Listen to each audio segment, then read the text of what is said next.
another Apollo Papyrus episode. I am Aaron Apollo Camp. For my first ever Leap Day episode, my interview guest is a startup entrepreneur coach, communication expert, and the author of numerous nonfiction books, including but not limited to The Productivity Formula, This Is Me, Breakfast for the Mind, Dinner for the Mind, and The Happiness Formula. Her name is Christine Michaelis, and here's my interview with Christine. Christine Michaelis, welcome to Apollo Papyrus. Hello, thank you for having me. Feel free to introduce yourself to our listeners. Yes, so everyone, I'm Christine. I'm a entrepreneurial communications catalyst, a marketing and creative startup coach, an author, public speaker, a podcaster, a weird person in general, and I think that will be it. One of the many books you've written, and I'll get into some of them in another question, but one of the many books you've written is The Productivity Formula. Without spoiling too much of The Productivity Formula, what is that book about? So basically, everyone told me that I'm one of the most productive people they know and that I should write a book about it, which I didn't want to because I thought, no, but I have, I've written so many books and there's so many other good productivity books out there that I thought it's not necessary. However, I then decided I'll do it. So I came up basically with a formula because I'm someone who likes formulas, acronyms, and stuff like this to follow along. That I created one acronym that I created to create a productivity formula to be more productive, but not necessarily to be productive because you want to get more things done, but to be productive to get the things done quicker that you have to get done to maybe create a better work-life balance, let's say. You've written many other books, including, and this is just a short list of them, This Is Me, Breakfast for the Mind, Dinner for the Mind, The Happiness Formula, and 2 volumes of the Start-Up Yearbook. Without spoiling too much about your books, how many books have you written in total, and what are some of them about? Okay, so I've written 20 books so far, most of them available in printed and Kindle version, some of them not because there might be a diary, so that doesn't make sense to have them as a Kindle version. And they usually deal with the 3 pillars, let's say, that I also deal with in one of my companies, the Creative Startup Formula, where I deal with the bit of starting a business, where I'm dealing with marketing your business, and where I deal with health and well-being and creating a work-life balance that you deserve. Now, I will note that one disadvantage of ebooks is that, like for diaries, word searches, crossword books of that sort, the ebook format doesn't really support those properly because there's no way to mark within the ebook document. Exactly. And that's why for example, the diaries, they're not available as an ebook. So they're just available as printed books. And that's exactly the reason why. And also, for example, this year I launched a magazine that's coming out, the Entrepreneur Spirit. And this is also available printed and online version. However, there's a workbook within that magazine, as well as a coloring in page. And obviously, if you get the online version, then what I did is I created the pages for the workbook and coloring in as downloadable pages so that people can use it. But yeah, you're right. So my happiness diary, for example, or sunrise for the body and mind, which is basically 100 morning routines ready made, done for you. These books are not available on Kindle or ebook. You mentioned your magazine just a few seconds ago.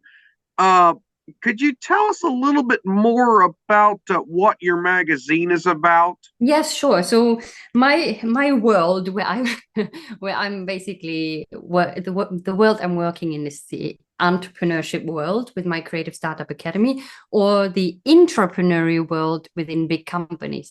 So I decided to create a magazine that's called #Entrepreneur Spirit, which is aimed at entrepreneurs, and that's basically comes out every month, and every month has a different topic. So the first one was, for example, authenticity. The topic of this month is creativity. Next month will be vision. And around this topic, what I did is I created articles. I have a guest article as well of people all around, for example, authenticity, and how you can use that in your business and why that's important and so on. Plus, there's usually a double page of extra resources that people can find for that topic. I do have a coloring in page with an affirmation with regards to the topic. I recorded a meditation that people can listen to for that topic, as well as a workbook to work through, and lots of FAQs. So there's lots of things in there, and I created it in a very creative, I think, lovely way. I really love the layout.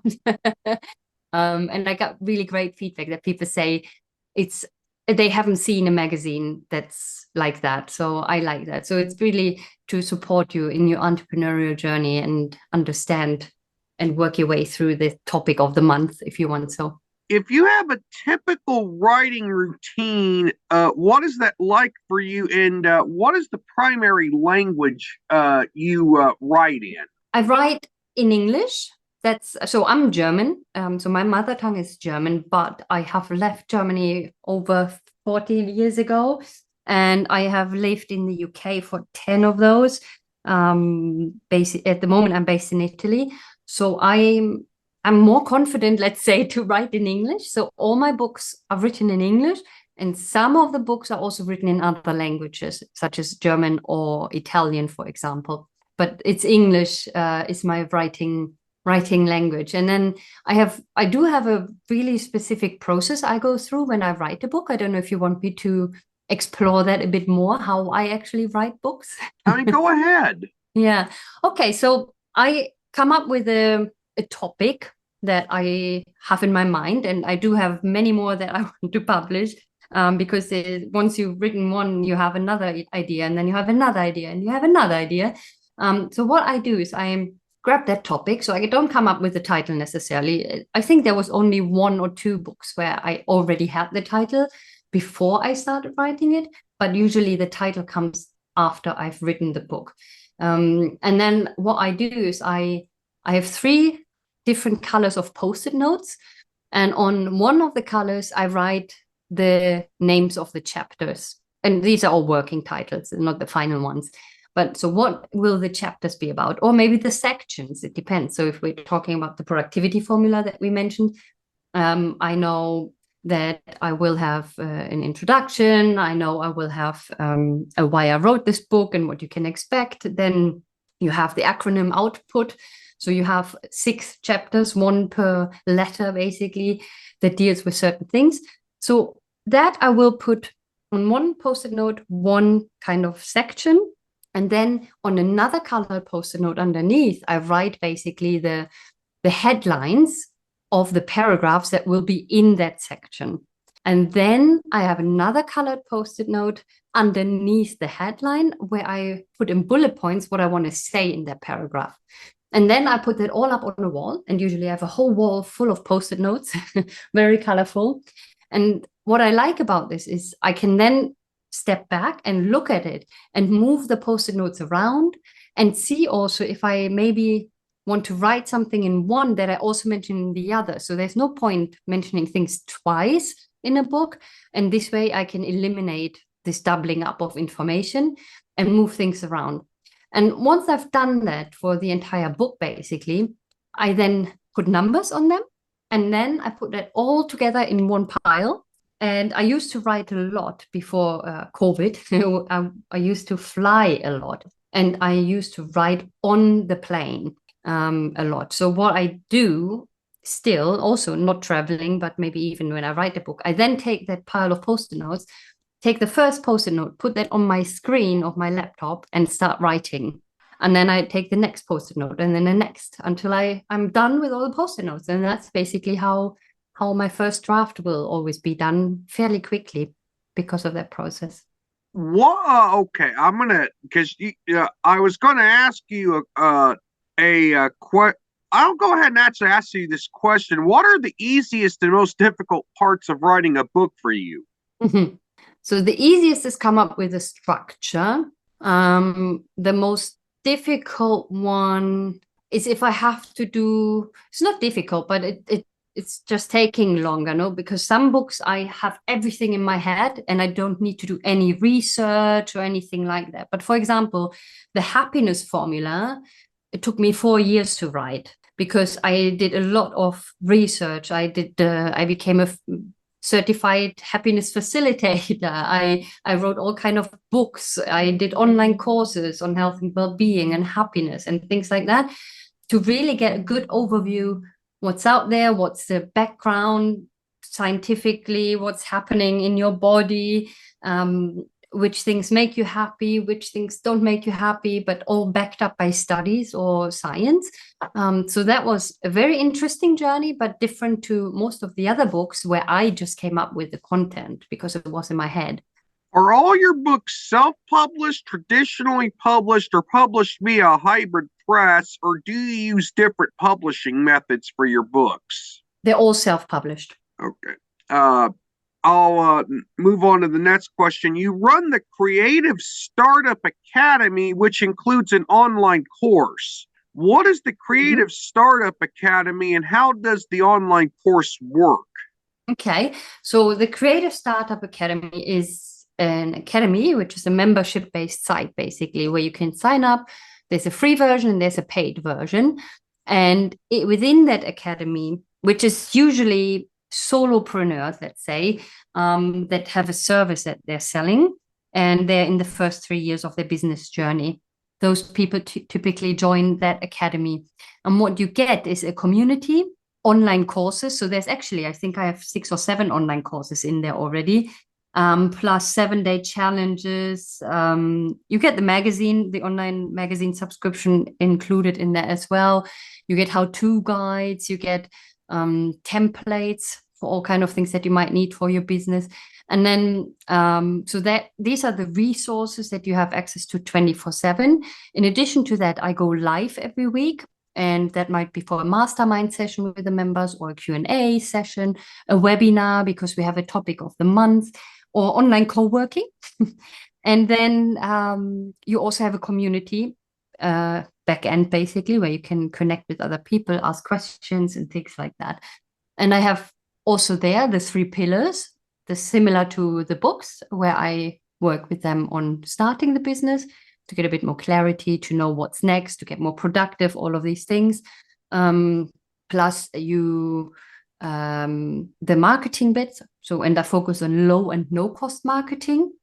And then the health and well-being bit. So looking after yourself, where I go a bit more into mindfulness and some stuff like this. And the online courses that are part of that are also around these topics.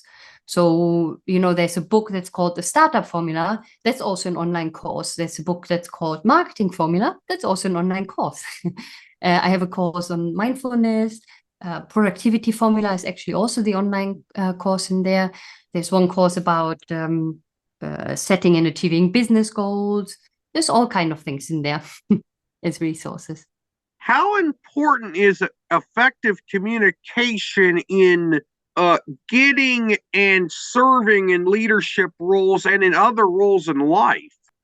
I think for me, communication, everything comes down to good communication, everything. And good means efficient and clear, concise communication. And we all communicate all the time. We speak, we write emails, we read, we meet, we communicate even without opening the mouth, with our body language, with our mimics, with our eyes, with a smile. We communicate all the time. And communication is the source of every problem in life and business, but it's also the solution for everything. And this is also why I created a second brand, which is called Let's Talk, where I give trainings to leaders in companies, in big enterprise companies, so the other end of the spectrum, to basically support them to become better leaders, to connect the teams, and also to have a bit of an entrepreneurial spirit within the big organizations. Yeah, so for me, communication is everything, everything. My last question for this interview, you were diagnosed with a brain tumor a few years ago. Is that correct? Yes. So what happened is, so I have tinnitus in both ears. So that's this ringing sound that some people have constantly, also me, for the past 20 years. And back in the days, I have done, so more than 20 years ago, I've done all kind of treatments for it, which didn't work. And 20 years later, I went again to the doctors and said, well, maybe there's something that works this time. So let's see. And what they did is they scanned my head to make sure everything's okay with the ears. And basically, when they gave me the results, the ENT said, wow, there's no good news. So there's good news. You don't have any problems with the ears, but you have a brain tumor. And then he said, oh, I can't give you any more information because it's not really my expertise. And I was like, what? And basically, 2-3 months, I was doing lots of tests and scans and all of that, to then it turning out that it's not a brain tumor. So they misdiagnosed me. And for 3 months, I thought I do have a brain tumor, which then obviously shook up a bit of my life and everything that I was doing, and really got into the search for happiness and the happiness formula. That book is, for example, also the result of that search for happiness and creating a better work-life balance for myself as well, which is then also the reason why I included that actually in my Creative Startup Academy. So I think it's really important to reprioritize your life over work. Look after yourself, spend time with your loved ones, and not wait until something happens, which is usually the case. So something needs to happen, and usually something negative. So either a diagnosis like that, or maybe someone dies, or something really, really bad that makes you rethink everything you do in life and take charge of your life to enjoy it as much as you can. And I think you should do that before that happened, if you can. That is scary that you were misdiagnosed with a serious condition. And one thing I noticed is there's far more women who have, in seemingly every part of the world, far more women who have been misdiagnosed with things than men. That can be, yeah. I do not know why that is. Maybe because maybe men never want to go to the doctor, so there's never anything to be discovered or misdiagnosed. But that might be just an opinion. I don't know. You tell me. But yeah, I mean, we should also always look at traditional medicines and things like that. I think, obviously, with things like that, you should know if something is there or not, and then take medicine or medicinal steps accordingly. But I don't know, maybe that's why, because women are not afraid to go to the doctor and don't mind going to the doctor if there's really something. But in my experience, men never want to go to the doctor. I don't know why. Christine, you were an amazing guest. I thank you for appearing on Apollo Papyrus. Thank you so much for having me, and thanks everyone for listening. There will be a lot coming from the Apollo Papyrus podcast channel and newsletter throughout the month of March, so I will be very busy providing you writing and literature-related content. This is Aaron Apollo Camp reminding y'all to write and read your passion. I'll see y'all in March.